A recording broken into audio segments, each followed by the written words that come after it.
जल मैं आपको बता चुका हूँ, क्रिस्टल को स्थायी रखने के लिए जो उसमें जल की मात्रा होती है, और यही हमारे इसमें भी होती है Na2CO3 10H2O। अगर ये 10H2O अपन उड़ा दे तो उसको हम लोग सोडा ऐश कहा जाता है, उसको धावन साडे की राख। और भी आइए क्रिस्टल जल के अगले उदाहरण देते हैं। प्लास्टर ऑफ पेरिस, इसे कहते हैं POP। वास्तव में तो ये जो खास प्रकार की एक सीमेंट का ही रूप है जो जल से मिलने के बाद में मजबूत हो जाती है। इसकी खोज जो थी वो पेरिस में हुई थी, इसी वजह से इसका नाम ही पड़ गया प्लास्टर ऑफ पेरिस। तो जिप्सम एक साइन होता है CaSO4 2H2O। ये जिप्सम हम राजस्थान के जिस तहसील में रहते हैं उसका नाम है कोलायत, और हमारी कोलायत, खाजूवाड़ा, बज्जू इस तरफ ज़मीन के नीचे काफ़ी मात्रा में जिप्सम के भंडार पाए जाते हैं। यही जिप्सम बहुत ज़्यादा काम आता है टाइलें बनाने में, सिरेमिक्स फैक्ट्री के अंदर। और जब जिप्सम को आप गर्म करते हो 373 केल्विन पर, मोटा मोटी 100 डिग्री सेल्सियस पर, तो इसके अंदर से 1.5 अणु जल का निकल जाता है और बनता है CaSO4, कैल्शियम सल्फेट का अर्ध हाइड्रेट, और आधा जल रहता है इसके अंदर।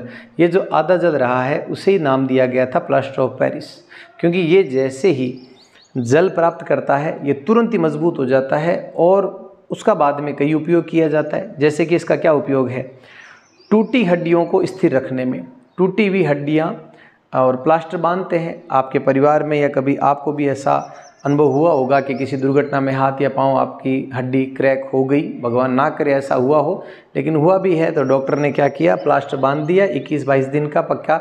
और उसके बाद में उस प्लास्टर का, मैं जब छोटा था तो मुझे लगता था कि वो हड्डी को सही करता है। नहीं भैया, उसका इतना ही काम है कि आपकी हड्डी को हिलने नहीं देता।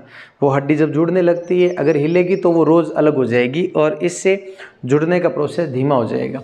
तो उस हड्डी को जुड़ने में स्थिरता मिले, एक एंगल सेट कर देते हैं और धीरे धीरे वैसे ही जुड़े, उसके लिए ही यह प्लास्टर पहनाया जाता है।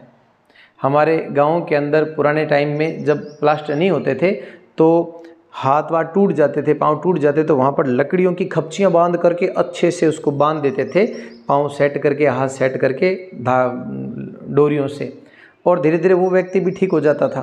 तो मूलतः प्लास्टर का काम था उसको एकदम मजबूत बनाए रखना और हाथ को या पाँव को हिलने नहीं देना।